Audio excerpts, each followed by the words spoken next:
شاید وہ یہ کہنا چاہ رہے ہیں کہ اللہ تعالیٰ بڑا غفور رحیم ہے، جو مرضی کر دے رہو بخشش ہو ہی جانی ہے۔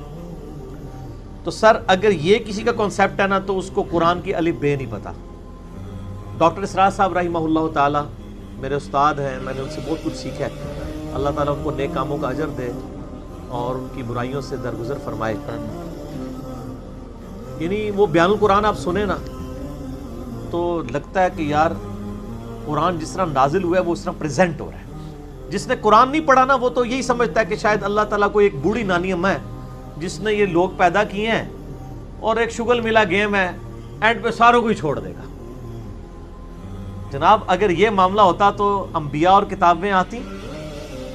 امام محمد غزالی نے کیمیائے سعادت میں لکھا ہے کہ جو علماء ممبروں پہ چڑھ کے لوگوں کو یہ بتا رہے ہیں نا کہ اللہ تعالیٰ بڑا غفور الرحیم ہے، وہ سب کو بخش دے گا چاہے جس طرح کی مرضی زندگی گزارو، وہ اصل میں یہ بتانا چاہ رہے ہیں کہ اللہ تعالیٰ کے پیغمبر جھوٹے تھے نعوذ باللہ، ان کے ساتھ جو کتابیں نازل ہوئیں، یہ اس میں جو وعیدیں آئی ہیں کہ جو نافرمان ہیں ان کو دوزخ میں جھونکا جائے گا، یہ سب کا سب جھوٹ ہے، اور وہ یہ صحیح کہہ رہے ہیں۔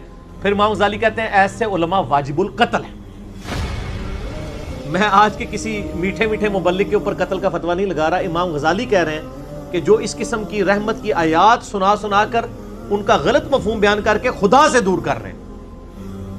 یہ تو یہودیوں کا یہی تو عقیدہ تھا، سورۃ البقرہ میں آتا ہے نا، وہ کہتے ہیں کہ ہمیں اللہ تعالیٰ چند دنوں کے لیے ڈالے گا دوزخ میں پھر نکال لے گا، ہم تو اللہ کے چہیتے ہیں۔ اللہ تعالیٰ ماتا ہے تم نے کوئی عہد لیا ہوا ہے اللہ سے؟ سورہ بقرہ شروع میں اسی لیے ہے کہ تم سے ایک پہلے تم سے زیادہ لاڈلی امت تھی، اس حوالے سے کہ اس میں زیادہ پیغمبر آئے، 3 کتابیں نازل ہوئیں، تورات زبور انجیل، لیکن جب انہوں نے ہم سے روگردانی کی تو ہم نے دیکھو اسے ضربت علیہم الذلہ والمسکنہ، ان پہ ایسی ذلت اور مسکنت آج تک طاری ہے۔ تو سر یہ باتیں کرنا تھانے دار والا معاملہ نہیں، قرآن کا اسلوب ہی بڑا سخت ہے، اس میں کوئی شک نہیں۔ اور میں اکثر بتاتا ہوں 2011 کی بات ہے، ہمارے محلے میں ہی ایک مسجد، یعنی لڑکیوں کا ایک مدرسہ ہے اہل حدیث کا، وہاں پہ ایک آنٹی ہیں جو ڈاکٹر فرحت ہاشمی کی کلاس فیلو ہیں، اسٹوڈنٹ نہیں کلاس فیلو ہیں، تو وہ رمضان میں دورہ قرآن کرواتی تھی۔ تو میں نے اپنی وائف کو کہا، اس وقت 3 بچے تھے ماشاءاللہ 4 ہیں، میں نے کہا میں بچے سنبھالتا ہوں، تم نہ رمضان میں پورا قرآن گو تھرو کرو۔ وہ صبح 9 سے لے کے 12 بجے تک ایک پارہ کور کرواتی تھی، پورے رمضان میں قرآن ختم۔ میں کہا تیری جدی پشتی کسی نے پورا قرآن نہیں ترجمے نال پڑھا ہونا اس طریقے نال، تو تے اللہ دی بندی پڑھ لے۔ اچھا جب وہ قرآن پڑھ کے مکمل ہو گیا کورس، میں نے اس کو کہا کہ تم نے کیا سیکھا؟ اس نے ایک جملے میں کنکلوڈ کیا، اس نے کہا جی مجھے جس خدا کا تعارف کروایا گیا تھا نا اس معاشرے کی طرف سے اور میرے ماں باپ کی طرف سے، وہ خدا کوئی اور ہے، اور جو خدا قرآن میں ہے نا وہ کوئی اور ہے۔ میں نے کہا کیا مطلب؟ اس نے کہا خدا تو بڑا ڈاڈا ہے۔ یہ تھانے دار اور یہ وہ اس طرح کے ٹرمز ریوائز کر رہے ہیں، آپ ذرا قرآن تو پڑھ کے دیکھیں۔ قیامت کے دن اللہ نے اپنا نام کیا رکھا ہوا ہے؟ للہ الواحد القہار، لمن الملک اليوم، للہ الواحد القہار۔ آج کے دن کس کی بادشاہت ہے؟ اس اکیلے قہار کی جو سب پہ چھایا ہوا ہے۔ سورۃ المومن میں آتی ہے آیت، جسے سورہ غافر بھی کہتے ہیں۔ پھر صحیح بخاری میں حدیث ہے، نبی صلی اللہ علیہ وآلہ وسلم ایک چوراہے سے گزرے، کچھ اصحاب جو ہیں وہ ہنس رہے تھے، آپ رک گئے، آپ نے فرمایا جو کچھ میں جانتا ہوں نا تم جانتے ہوتے تو بہت کم ہنستے، زیادہ روتے۔ تو نبی اسلام کا تو مبارک زندگی میں تو بڑی سنجیدگی ہے۔ اگر کوئی یہ سمجھتا ہے کہ بغاوت کی زندگی گزارے، اپنی مرضی کی زندگی، نہ، دنیا جو اللہ کی مرضی کی گزارے گا آخرت پھر وہ اس کی مرضی کی ہوگی، لیکن جو اپنی مرضی کی دنیا گزارے گا آخرت پھر اللہ کی مرضی کی ہوگی، یعنی دوزخ میں۔ وَلِعَوْذُ بِاللَّهِ تَعَالَى اللَّهُمَّ أَجِرْنَا مِنَ النَّارِ۔ یہ اتنا معاملہ آسان نہیں ہے۔ اللہ تعالیٰ سورہ حجر میں فرماتا ہے، اعوذ باللہ من الشیطان الرجیم، نبی عبادی انی انا الغفور الرحیم۔ اے نبی علیہ السلام میرے بندوں کو خبر دے دو کہ میں بڑا بخشنے والا مہربان ہوں، لیکن پھر ساتھ ہی فرمایا کہ ان کو یہ بھی بتا دو کہ میرا عذاب وہ بھی بہت سخت ہے۔ بیلنس کرو۔ باقی یہ ٹھیک ہے، بخاری مسلم کی حدیث ہے کہ نبی علیہ السلام نے فرمایا کہ اللہ تعالیٰ نے مخلوقات کی پیدائش سے پہلے اپنے پاس عرش پہ یہ عبارت لکھ لی تھی کہ میری رحمت میرے غضب پہ سبقت لے جانے والی ہے، لیکن کس معاملے میں؟ باغیوں کے لیے نہ، ان لوگوں کے لیے جو پوری ایفرٹ پٹ کریں پھر بھی ان سے معاملات سیدھے نہ ہو، اللہ کی طرف رجوع لائیں۔ قرآن میں کہیں یہ نہیں ہے کہ ڈٹ کے گناہ کرو، باغی بنے رہو میں توبہ قبول کروں گا۔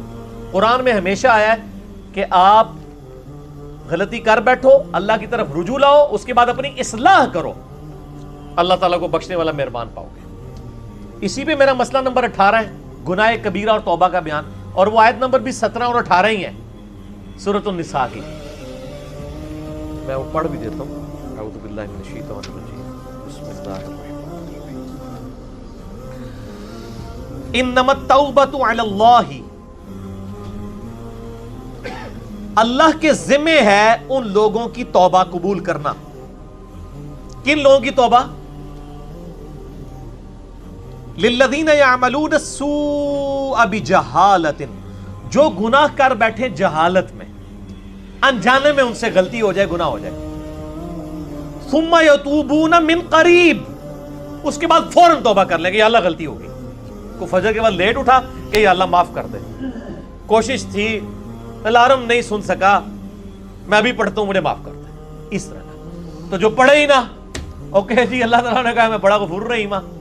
پورے قرآن میں میرا چیلنج ہے طارق جمیل صاحب کو بھی، میں ان کی بڑی عزت کرتا ہوں، بلکہ سب سے زیادہ میں ہی نے ان کا دفاع کیا ہے جب ان کے خلاف ناسبیوں نے بھونکنا شروع کیا ہے۔ میں ان سے بڑی محبت کرتا ہوں، میں ایسٹ سمجھتا ہوں امت کے لیے، لیکن میں طارق جمیل صاحب سے پوچھتا ہوں پورے قرآن میں کہاں لکھا ہے کہ باغی رہو تو میں معاف کروں گا؟ قرآن تو کہہ رہا ہے اللہ کے ذمہ ان لوگوں کی توبہ کا قبول کرنا ہے جو جہالت میں گناہ کر بیٹھے، ثم یتوبون من قریب، اس کے بعد فوراً توبہ کر لیں، فاولئک یتوب اللہ علیہم، پس ایسوں کی توبہ ہے اللہ فرماتا ہے میرے ذمہ، وکان اللہ علیما حکیما، اور اللہ تعالیٰ علم والا اور حکمت والا ہے۔ علم ہے اس کے پاس لیکن اس کی حکمت ہے، ڈھیل دیتا ہے کہ چلو توبہ کر لیں۔ اور اگلی آیت وَلَيْسَتِ التَّوْبَةُ، اور اس کی تو کوئی توبہ قبول نہیں ہوگی، یہ میں نہیں کہہ رہا ہوں طاہر جمیل صاحب، یہ اللہ کہہ رہا ہے، لِلَّذِينَ يَعْمَلُونَ السَّيِّئَاتِ، جو کہ گناہ کرتا ہے، حَتَّى إِذَا حَضَرَ أَحَدَهُمُ الْمَوْتِ، یہاں تک کہ جب اس کی موت کا وقت آ جاتا ہے، قَالَ إِنِّي تُبْتُ الْآن، وہ کہتا ہے یا اللہ میں اب توبہ کرتا ہوں۔ وَلَلَّذِينَ يَمُوتُونَ وَهُمْ كُفَّارٌ، اور نہ ہی ان کی توبہ قبول ہوگی جو کفر کی حالت میں مرے، یعنی وہ پہلے مسلمانوں کا ذکر ہو رہا ہے، کافروں کو اللہ نے الگ کر دیا ہے، یعنی ایسے مسلمان جو موت کے وقت توبہ کریں ان کی بھی توبہ قبول نہیں اور کافروں کی بھی۔ اولئک اعتدنا لهم عذابا الیما، ایسے لوگوں کے لیے ہم نے دردناک عذاب تیار کر رکھا ہے۔ اللہم اجرنا من النار، اللہم اجرنا من النار، اللہم اجرنا من النار، اللہم من احییتہ منا فاحیہ علی الاسلام ومن توفیتہ منا فتوفہ علی الایمان۔ تو یہ تو دیکھ لیں، یہ تو قرآن کی ڈاکٹرائن ہے، آپ اس کو تھانے داری والی معاملہ کہہ رہے ہیں اور یہ کر رہے ہیں۔ باقی ٹھیک ہے کہ اگر ایک بندہ گناہگار ہے آپ اس کو یہ کہیں کہ توبہ کر کے اللہ کی طرف آؤ، وہ 99 قتل والا واقعہ بھی ہے نا بخاری مسلم میں، ہم نہیں کہہ رہے مایوسی پیدا کریں، لیکن ہم کہہ رہے ہیں خام خواہ لوگوں کو امیدیں بھی نہ دلائیں۔ اور جو سیدنا علی کا قول ہے کہ انسان سویا ہوا ہے جیسے ہی مرے گا جاگ اٹھے گا، اوہ یہ کیا ہو گیا، اے نہ ہو جائے کام نہ پا دے، ڈرانے میں ہی عافیت ہے نا۔ اور آپ کا ڈر کا غلبہ ہی ہوگا تو تب آپ گناہوں سے بچیں گے، صرف خوشخبریوں سے نہیں بچیں گے۔ میں آپ سے کہتا ہوں اگر دنیا میں یہ آفر کی جائے اللہ کی طرف سے کہ جو مرضی یاشی کرو عذاب کوئی نہیں ہوگا لیکن جنت نہیں ملے گی، سارے کہنے کے جنت ہی کہیں لوڑ آتی ہے جنت بنا لینا، پریکٹیکل چیک کر لیں۔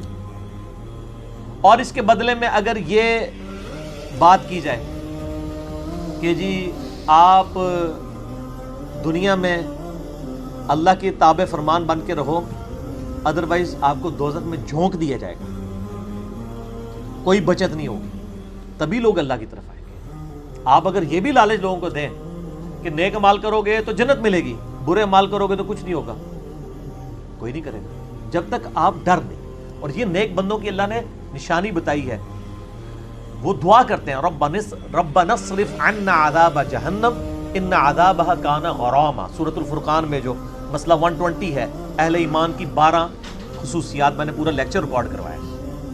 ایک خصوصیت یہ کہ وہ دعا کرتے ہیں اے اللہ ہم سے دوزخ کا عذاب پھیر دے، وہ تو ہمارے گلے کا پھندا بن چکا ہے، لٹکتی تلوار ہے۔ اہل ایمان تو ہر وقت ڈرتے رہتے ہیں۔ اللہم اجرنی من النار کیوں وظیفہ تعلیم کیا گیا ہے؟ جامعہ ترمذی میں حدیث ہے سیدنا عثمان جن کو 3 دفعہ جنت کی بشارت ملی ہے، جب قبرستان جاتے تھے اتنا روتے تھے کہ داڑھی آنسوؤں سے تر ہو جاتی تھی۔ لوگ کہتے تھے یہ کیا؟ تو انہوں نے کہا میں نے نبی علیہ السلام سے خود سنا ہے کہ قبر آخرت کی منزلوں میں سے پہلی منزل ہے، جس کی یہ منزل کامیاب ہوئی اس کی اگلی آسان ہوتی چلی جائے گی، اور جو اس میں پھنس گیا اس کی اگلی مشکل در مشکل ہوگی۔ تو حضرت عثمان کو سمجھ آ گئی تھی یہ تھانے داری والا کنسیپٹ جو آپ نے اس کو نام دیا۔ ہم تو تھانے داری نہیں کہتے، ظاہر ہے خدا نے دنیا بنائی ہے اور وہ اسٹیبلش کرنا چاہتا ہے کہ لوگ میرے تابع فرمان ہو، گنڈا گردی کرنے کے لیے تو اس نے دنیا نہیں بنائی ہے۔ تو یہ بڑا کریٹیکل ایشو ہے، اور اس معاملے میں نا مجھے بڑا دکھ ہوتا ہے اس قسم کے وائزین سے، وہ اللہ تعالیٰ کی رحمت کی آڑ میں لوگوں کو اس طرف مائل کر دیتے ہیں کہ وہ الٹا جنہوں کہتے ہیں نا کہ وہ گاٹے فٹ ہونے والی تعلیمات ہو جاتی ہیں، اس سے لوگ پھر نیگیٹو رزلٹ نکالتے ہیں۔ آپ بیلنس بیان کریں، ہم کبھی نہیں کہتے کہ آپ جو ہے نا وہ اس قسم کی باتیں بیان کریں کہ جس کی وجہ سے لوگ اللہ تعالیٰ سے متنفر ہوں۔ آپ دونوں طرف کے مسائل کو بیان کریں۔ اسی قسم کی آیات جو ہے نا جی وہ یہ آگے سورۃ النحل کی آیت نمبر 119 ہے،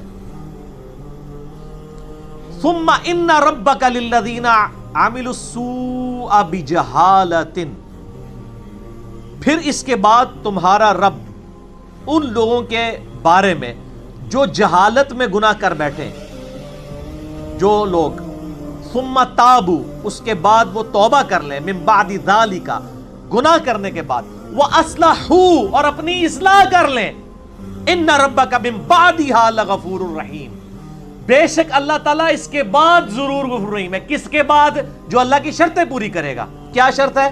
جہالت میں گناہ ہوا، پھر اس کے فوراً بعد توبہ کی اور اپنی اصلاح بھی کر لی، خالی چھڑی توبہ نہیں۔